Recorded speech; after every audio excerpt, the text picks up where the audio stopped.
Akibat banjir dan juga longsor pemirsa, di sejumlah titik di Aceh Tenggara, Aceh, satu kompi anggota Brimob Polda Sumatera Selatan tertahan di Mapolres Aceh Tenggara dan 100 anggota Brimob ini rencananya akan membantu pemulihan pasca bencana di Kabupaten Gayo Lues. Setelah menempuh perjalanan selama 4 hari dari Palembang, anggota Brimob Polda Sumsel terpaksa menginap di Mapolres Aceh Tenggara. Hal ini lantaran akses jalan menuju Kabupaten Gayo Lues lumpuh total diterjang banjir dan longsor susulan. Menggunakan 8 unit bus, personel Brimob ini rencananya akan membantu pemulihan dan pembersihan sarana umum di Kecamatan Pining, Kabupaten Gayo Lues. Perjalanan mereka akan dilanjutkan setelah kondisi jalan lintas Kutacani Gayo Lues kembali pulih. Kapolres Aceh Tenggara menyebutkan untuk sementara waktu personel Brimob ini diperbantukan untuk menyalurkan bantuan korban banjir di Aceh Tenggara.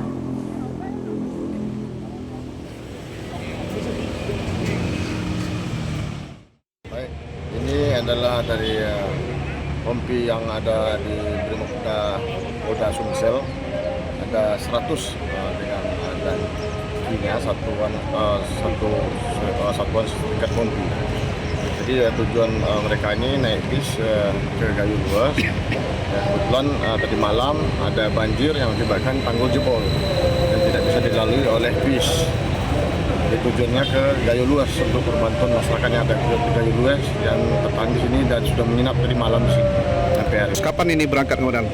Rencananya kalau sudah bisa dilalui oleh bis akan langsung berangkat ke Kabupaten Gayo Lues. Presiden Prabowo Subianto mengapresiasi Danantara yang membangun 600 unit hunian dalam waktu 8 hari. Namun Presiden memberi koreksi pada bahan atap Huntara di Aceh Tamiang yang menggunakan seng. Presiden menyebutkan bahwa atap seng tanpa adanya lapisan membuat suhu di dalam ruangan menjadi panas. Menurutnya, pelapis tambahan pada bagian bawah atap seng dapat menjadi solusi sederhana untuk meredam panas di dalam ruangan. Pelapis tersebut diusulkan Presiden menggunakan bahan-bahan yang mudah diperoleh dan tidak memerlukan biaya mahal. Bahan pelapis yang diusulkan adalah anyaman, ijuk, atau bahan tekstil sederhana yang dipasang di bawah seng.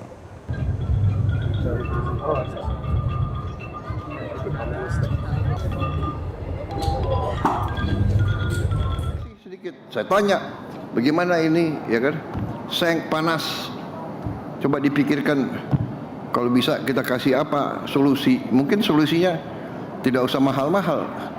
Solusinya mungkin dari bahan-bahan lokal. Apa itu, anyaman atau apa, ya kan? Dari ijuk atau dari apa dilapisi di bawahnya seng. Ya, tidak perlu bahan mahal atau hal-hal yang sangat sederhana.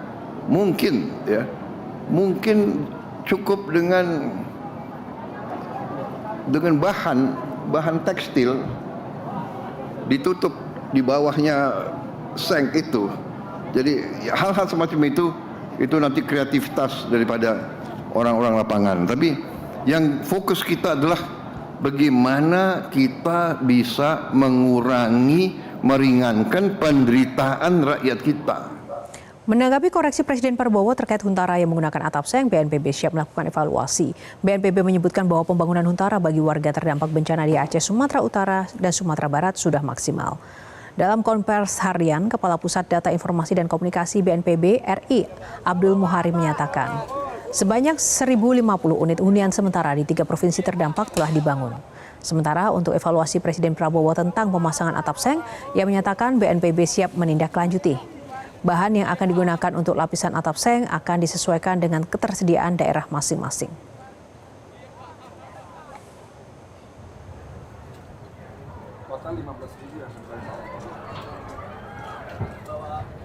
Kemudian tadi yang kedua tentang penggantian seng. Tadi Bapak Presiden menyampaikan apakah bisa ditambah dengan komponen lain, misalkan komponen kain di dalamnya atau komponen komponen peredam panas lainnya. Dan tentu saja arahan Presiden ini mempertimbangkan memang kondisi yang akan dirasakan oleh masyarakat yang nantinya akan menghuni. Dan arahan tersebut tentu saja harus kita laksanakan. Personil di lapangan akan menyesuaikan dengan ketersediaan material yang ada di lapangan, tapi tentu saja Bapak Presiden sudah mengarahkan dan itu harus kita lakukan.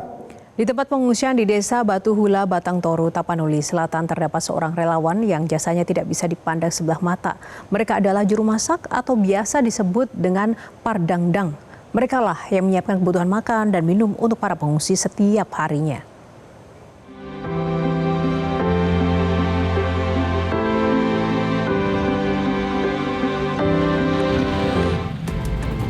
Seperti inilah aktivitas Rusdi Nasution dan 11 rekannya, para relawan Pardangdang atau juru masak, saat menyiapkan makanan untuk para pengungsi di sebuah pusat posko pengungsian di Desa Batu Hula, Kecamatan Batang Toru, Kabupaten Tapanuli Selatan, Sumatera Utara. Rusdi bekerja dengan ikhlas menyiapkan kebutuhan makan dan minum untuk para pengungsi.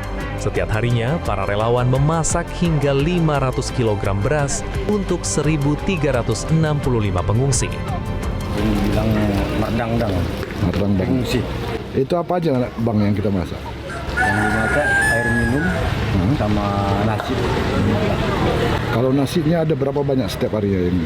Kalau nasinya, kalau setiap harinya bisa mencapai 500 kilo ataupun 600 kilo. Terus apa Bang suka duka yang kita rasakan Bang?